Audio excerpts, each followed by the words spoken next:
नमस्कार। आज पौष कृष्ण एकादशी शके 1935 सादर करीत आहोत ठाणे वार्ता। ठळक घडामोडी। महाराष्ट्र नवनिर्माण सेनेकडून जिल्ह्यातील अनेक टोल नाक्यांची मोडतोड, मात्र पोलीस बंदोबस्तात टोल वसुली सुरूच। ठाणे कारागृहातील सुभेदार नामदेव गायकवाड यांना राष्ट्रपती पदक जाहीर आणि परिवहन सेवेच्या ताफ्यात खाजगी बस दाखल करून घेण्याचा प्रस्ताव म्हणजे निव्वळ दिवास्वप्नच। अजय जोशी या आणि इतर घडामोडी विस्तृतपणे पण काही क्षणातच। ठाणे वार्ता पहा श्रीस्थानक वाहिनीवर। आता सकाळी 9:15 पासून रात्री 9:15 पर्यंत ठाणे वार्ता, ठाण्यातील पहिलं दृकश्राव्य माध्यम। श्रीस्थानक वाहिनी ठाण्याची स्वतःची वाहिनी। ठाण्यातील घडामोडी, कार्यक्रम, वादविवाद, अगदी गाणी, नाटक याचा आनंद घर बसल्या पहा श्रीस्थानक वाहिनी। आपल्या ठाण्याचं हक्काचं व्यासपीठ श्रीस्थानक वाहिनी। ठाणे वार्ता आता संकेतस्थळावर देखील ठाणेवार्ता.com वर क्लिक करा आणि ठाण्याच्या घडामोडी जाणून घ्या। ठाण्यातील पहिलं ऑनलाईन माध्यम ठाणेवार्ता.com। नमस्कार मंडळी, दर रविवारी पाहायला विसरू नका। नमस्कार मंडळी, आपल्या प्रश्नांचं थेट उत्तर। ठाणे वार्ता पहा श्रीस्थानक वाहिनीवर। आता सकाळी 9:15 पासून रात्री 9:15 पर्यंत ठाणे वार्ता, ठाण्यातील पहिलं दृकश्राव्य माध्यम। महाराष्ट्र नवनिर्माण सेनेचे अध्यक्ष राज ठाकरे यांच्या इशाऱ्यानंतर जिल्ह्यातील जवळपास सर्व टोल नाक्यांची मोडतोड करण्यात आली।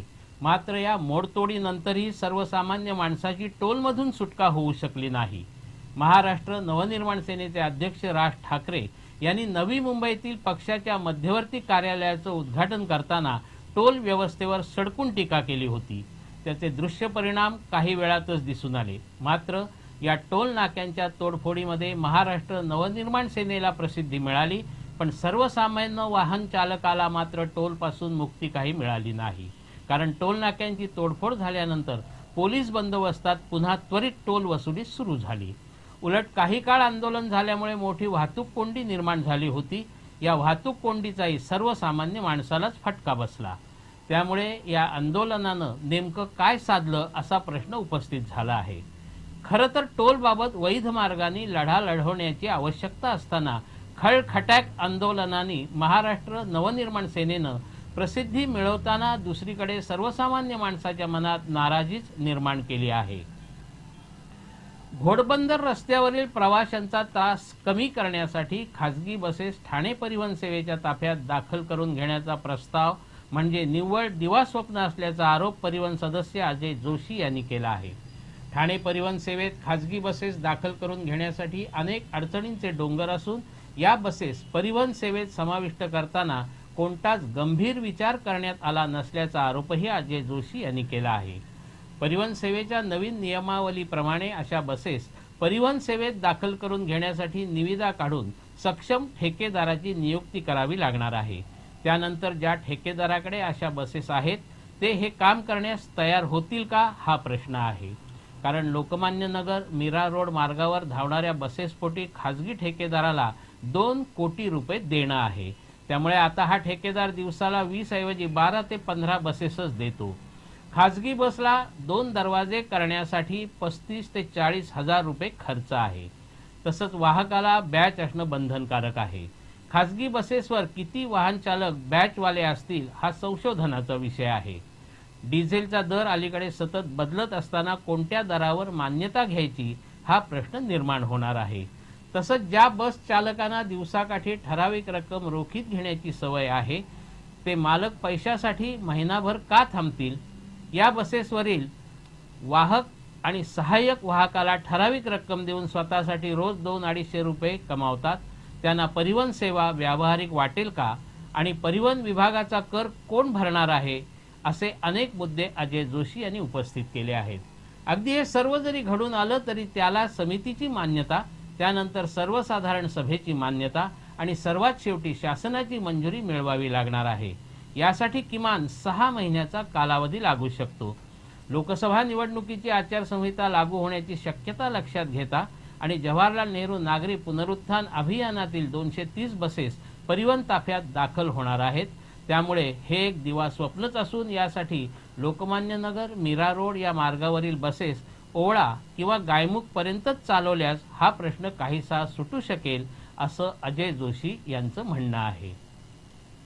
अंदमानातील पोर्ट ब्लेअर इथे बोट बुडून झालेल्या दुर्घटनेत ठाण्यातील भोसेकर दाम्पत्यांचा मृत्यू झाला आहे. ठाण्यातील भास्कर कॉलनीत सुखकर्ता या इमारतीत चंदू आणि अलका भोसेकर हे दाम्पत्य राहत होतं. ठाण्यातील 10 जणांचा एक गट पोर्ट ब्लेअर इथे सहलीला गेला होता.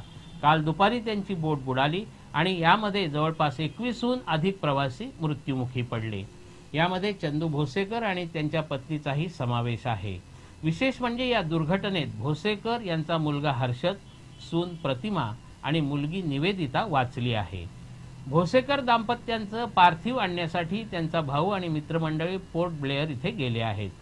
भोसेकर यांनी वैद्यकीय प्रतिनिधी म्हणून सुरुवातीला काम केलं. त्यानंतर घर विक्री व्यवसायातही आपलं नशीब आजमावलं होतं. ठाण्यातील एका नामांकित बांधकाम व्यावसायिकाकडे ते काम करत होते.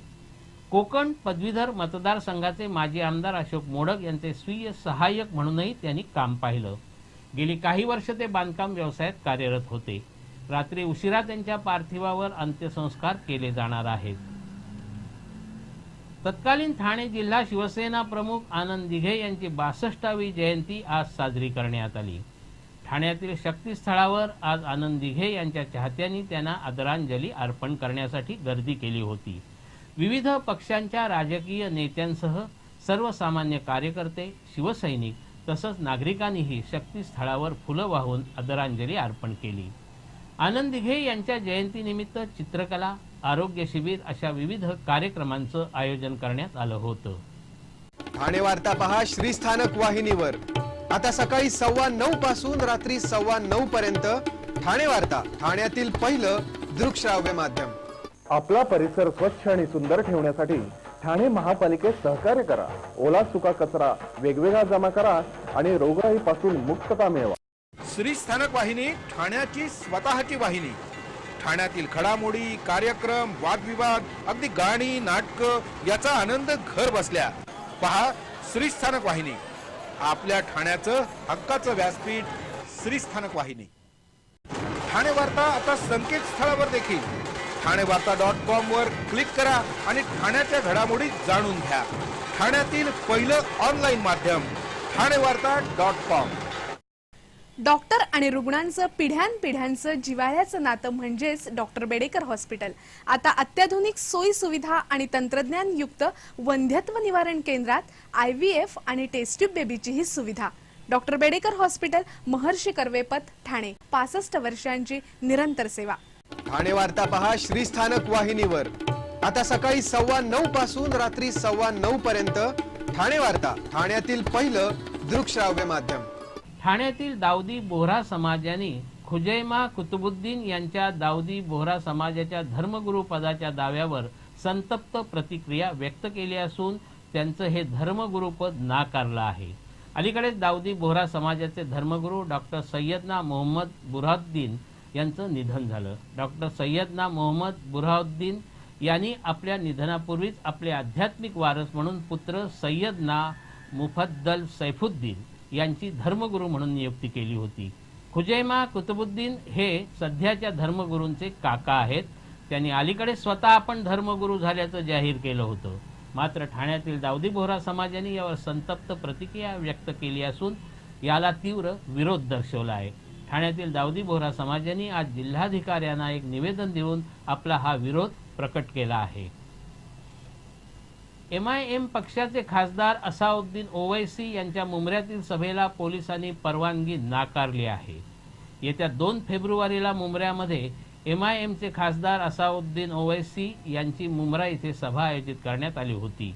या सभेविरोधात कल्याणचे माजी उपमहापौर नरेंद्र पवार यांनी राज्याच्या गृहमंत्र्यांपासून विविध स्तरावर निवेदनं दिली. ओवैसी यांची पार्श्वभूमी ही प्रक्षोभक भाषण करून हिंदूंच्या भावना दुखावणं आणि त्यातून कायदा सुव्यवस्था बिघडवण्याचं काम करणं अशी असल्याचा अनुभव आहे. आगामी निवडणुका पाहता ओवैसी यांची सभा झाल्यास कायदा सुव्यवस्थेची परिस्थिती बिघडू शकते. परिणामी दंगली उसळल्या तर त्याला राज्य शासन आणि पोलीस प्रशासन जबाबदार राहील असं निवेदन त्यांनी पोलिसांनाही दिलं होतं. यावर पोलिसांनी नरेंद्र पवार यांचा जबाब नोंदवून ओवैसी यांच्या सभेला परवानगी नाकारली आहे. ठाणे कारागृहातील सुभेदार नामदेव गायकवाड यांना राष्ट्रपतींचं उत्कृष्ट सेवेबद्दलचं पदक जाहीर झालं आहे. केंद्रीय गृह मंत्रालयातर्फे सिद्ध करण्यात आलेल्या राष्ट्रपती पदक प्राप्त अधिकारी कर्मचाऱ्यांच्या यादीत गायकवाड यांचं नाव झळकलं आहे. सुभेदार नामदेव गायकवाड यांनी कारागृहात अनेक बदल घडवले आहेत. कारागृहातील एका कर्मचाऱ्याला राष्ट्रपती पदक जाहीर झाल्याचा आनंद कारागृहात साजरा करण्यात आला. नामदेव गायकवाड एक उत्कृष्ट कर्मचारी असून आम्हाला त्यांचा अभिमान आहे. त्यांच्यामुळे कारागृहातील कर्मचाऱ्यांच्या सेवेला पदक मिळू शकतं हे सिद्ध झालं असल्याचं ठाणे कारागृह अधीक्षक UT पवार यांनी सांगितलं. सर्वसाधारणपणे उत्कृष्ट सेवेबद्दलची राष्ट्रपती पदकं पोलीस सेवेतील कर्मचाऱ्यांना बहुतांश वेळेत जाहीर होतात, पण यंदा प्रथमच कारागृहातील कर्मचाऱ्याला राष्ट्रपती पदक जाहीर झाल्यामुळे कारागृह सेवा ही प्रकाशात आली आहे. भारताचा 65वा प्रजासत्ताक दिन काल ठाणे जिल्ह्यात सर्वत्र उत्साहात साजरा करण्यात आला. जिल्ह्यातील मुख्य शासकीय सोहळा प्रथमच पोलीस क्रीडा संकुलात झाला. जिल्ह्याचे पालकमंत्री गणेश नाईक यांच्या हस्ते ध्वजारोहण झालं. प्रजासत्ताक दिनानिमित्त झालेलं शिस्तपूर्ण संचलन हे या कार्यक्रमाचं आकर्षण ठरलं. ध्वजारोहणानंतर पालकमंत्र्यांच्या हस्ते उत्कृष्ट कामगिरी करणाऱ्या पोलीस, खेळाडू तसंच शासकीय अधिकाऱ्यांचा गौरव करण्यात आला. ठाणे कारागृहातील राष्ट्रपती पदक प्राप्त पोलीस निरीक्षक नामदेव गायकवाड, जनगणनेचं उत्कृष्ट काम करणाऱ्या वृषाली पाटील, उपजिल्हाधिकारी गोपीनाथ ढोंबरे, नक्षलग्रस्त भागात काम करणारे सहाय्यक पोलीस निरीक्षक सचिन गायकवाड, वर्सोवा पूल दुर्घटना प्रकरणी मदत करणारे पोलीस अधिकारी SG मनसेकर आणि SR मेहेर, माळशेज घाट दुर्घटना प्रकरणात मदत करणारे हेमंत पाटील, कसारा दुर्घटना प्रकरणात मदत करणारे राजू पवार, आप्पा शिंदे आणि इमारत दुर्घटनेप्रकरणी उत्कृष्ट काम करणारे मेजर डावरे यांना पालकमंत्र्यांच्या हस्ते प्रमाणपत्र देऊन गौरवण्यात आलं. त्याचप्रमाणे रवींद्र शिर्के जिम्नॅस्टिक, श्रद्धा घुले मैदानी खेळ, आकाश पेडणेकर जिम्नॅस्टिक या खेळाडूंचाही गौरव करण्यात आला. यावेळी पोलीस अधीक्षक अनिल कुंभारे यांच्या मार्गदर्शनाखाली एक शानदार प्रात्यक्षिकही सादर करण्यात आलं. जिल्हा न्यायालयात जिल्हा आणि सत्र न्यायाधीश किशोर सोनावणे यांच्या हस्ते ध्वजारोहण झालं. जिल्हाधिकारी कार्यालयात जिल्हाधिकारी P. वेलरासू यांच्या हस्ते ध्वजारोहण झालं. ठाणे महापालिकेत महापौर हरिश्चंद्र पाटील यांच्या हस्ते ध्वजारोहण झालं. प्रजासत्ताक दिनाच्या निमित्ताने शहरातील विविध चौक, शासकीय कार्यालय, पोलीस स्थानकं, विविध शाळा आणि राजकीय पक्षांच्या कार्यालयात ध्वजारोहण करण्यात आलं. प्रजासत्ताक दिनानिमित्त विविध ठिकाणी दिवसभर विविध कार्यक्रमांचं आयोजन करण्यात आलं होतं. धर्मराज्य पक्षातर्फे सायकल रॅली काढण्यात आली होती, तर तिरंगा फाउंडेशनतर्फे प्रभात फेरी काढण्यात आली होती.